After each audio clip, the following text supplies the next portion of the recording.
Hey, what's up YouTube? It's Player Channel 11 here, and today we'll be talking about the different rules for finding derivatives. So yesterday we talked about the definition of a derivative in terms of limit. And today we'll be talking about applying different rules for solving derivatives without having to use that definition over and over again. So the first rule that we're covering today is called the power rule, and as the power in the power rule seems to imply, this will be concerning derivatives with exponents. So, for example, if we look at this bottom one, we have x to some power a. The power rule, I'm going to do this in purple. The power rule says that we bring this power down, multiply it to the entire thing, and then when we bring the exponent over, we lower it by 1. So, to write it out mathematically, the constant is going to stay the same, and you're going to see this in all of the other derivatives. The reason why I'm doing this first is because knowing this will make understanding the first two easier.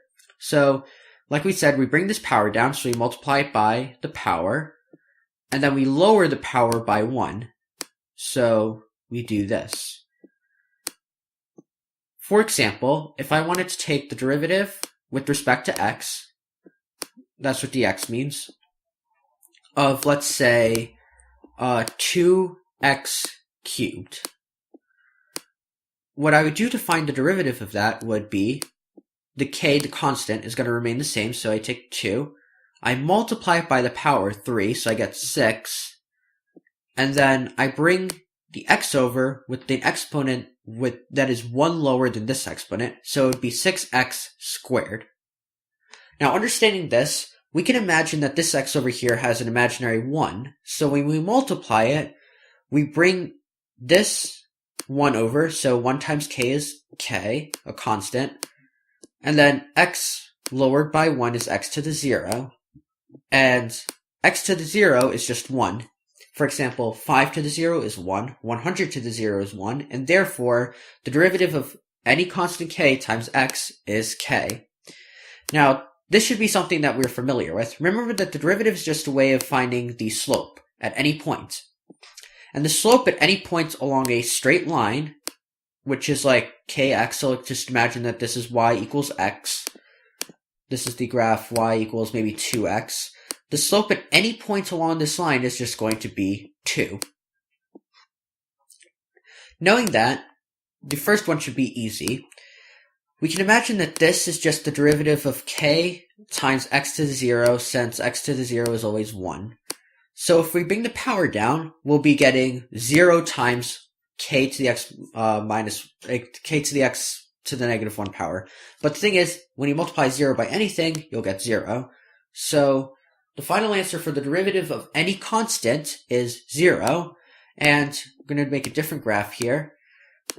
We're just going to make a different graph over here, and we're going to demonstrate why this is the case. So we have the graph of y equals 3.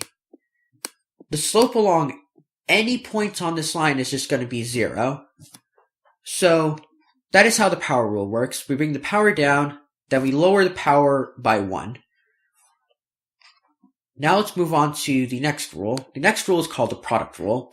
The product rule only applies, as you may guess, when two factors are being multiplied by each other.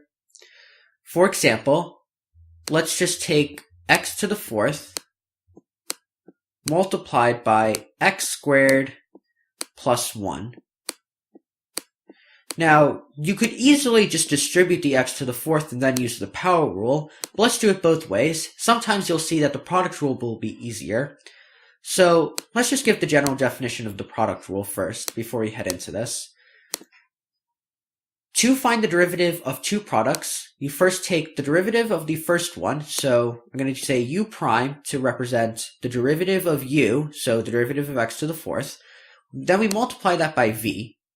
So we multiply that by the second thing, v.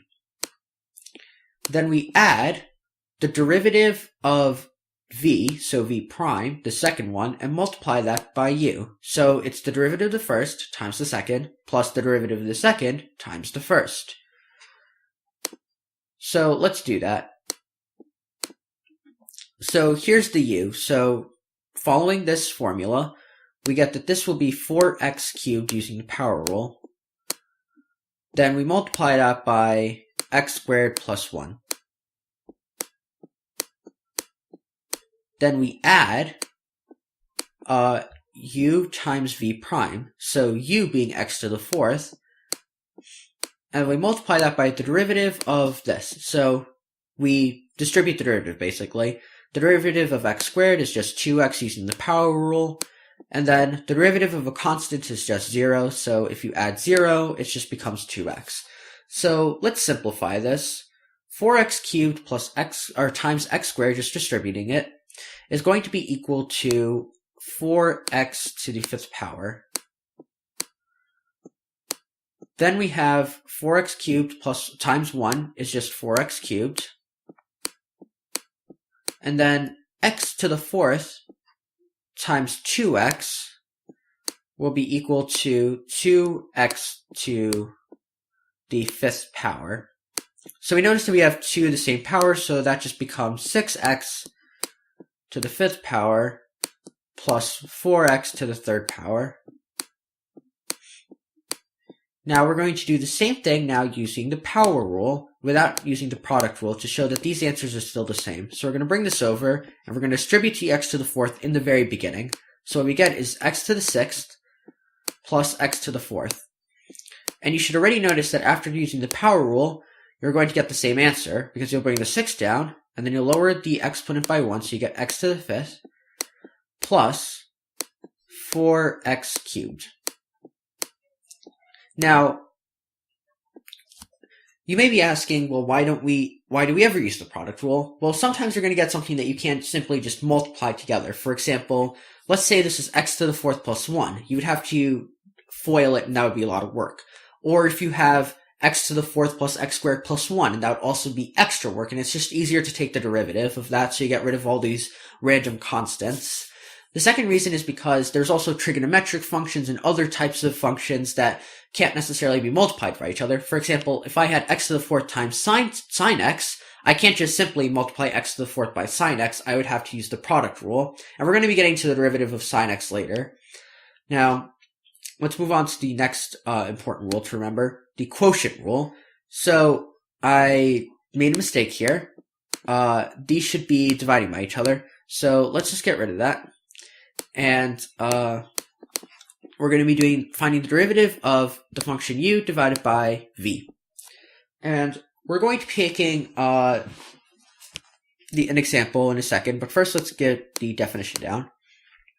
You'll notice that the definition is very similar to the product rule. So the product rule had the first derivative times the second plus the second the derivative of the second factor times the first. The quotient rule will have the derivative of the first times the second minus the first times the derivative of the second. Now, the last thing that we need to remember is that the denominator will be squared. So we're just going to carry over the denominator and square it, and that's it. So let's take an example, and this one is also something that we could use the power rule for, but we're going to be using the quotient rule to prove that they're the same. And of course, remember, we're going to be using the quotient rule when we have factors that aren't easily divided by each other. It just so happens that in this instance, they are. So let's take the example of x squared plus 1 over x to the fourth. Now I'm going to use this example because you're going to be seeing some negative powers later, but here. So what we have is x squared plus 1, so let's find the derivative of that. That's just going to be 2x using the power rule. Then we multiply that by x to the fourth. And now we're going to subtract the bottom, x to the fourth, it's going to be the derivative of the bottom times, that's my mistake, derivative of the bottom times the numerator. So we're going to be using the power rule, and we're going to find that what we get is 4, it's going to switch into 4 over here, x cubed multiplied by x squared plus 1. And then remember the bottom is squared, so x to the fourth squared is just x to the eighth. And now let's distribute it. So what we get is we get 2x to the fourth will become 2x to the fifth. And then we have minus 4x cubed times x squared is just going to be 4x to the fifth. And then we're going to be distributing that in here, and we're going to get negative 4x cubed, because negative 4x cubed times 1 is just 4x cubed. And then we have the same denominator of x to the eighth. Now I'm just going to bring it over here just a little bit just to put these together, and what I'm going to get is negative 2 x to the fifth minus 4x cubed all over x to the eighth. And now I'm just going to simplify this a bit. We're going to factor out the x's. We can factor out x cubed in multiple places, so this will just become squared. This will go away in its entirety, so I'm going to cross those out, and this will become a fifth. So what we have finally is just negative 2x squared minus 4 over x to the fifth. Or you could factor out the negative 2, and you get negative 2 times x squared plus 2 over x to the fifth. Now let's do the power rule. So we're going to split this up, and what we're going to get is 1 over x squared plus 1 over x to the fourth. So the way I went about doing that, if anyone is confused, is I just split this in half basically and split up the denominator. So I had x squared over x to the fourth plus 1 over x to the fourth, so 1 over x to the fourth stays the same. X squared divided by x to the fourth is just 1 over x squared. Now let's do the power rule. So we can rewrite this as x to the negative 2, just using our rules of exponents, plus x to the negative fourth. So using our power rule, you get negative 2x, sorry, my bad. You get negative 2 x to the negative 3 plus negative 4 x to the negative 5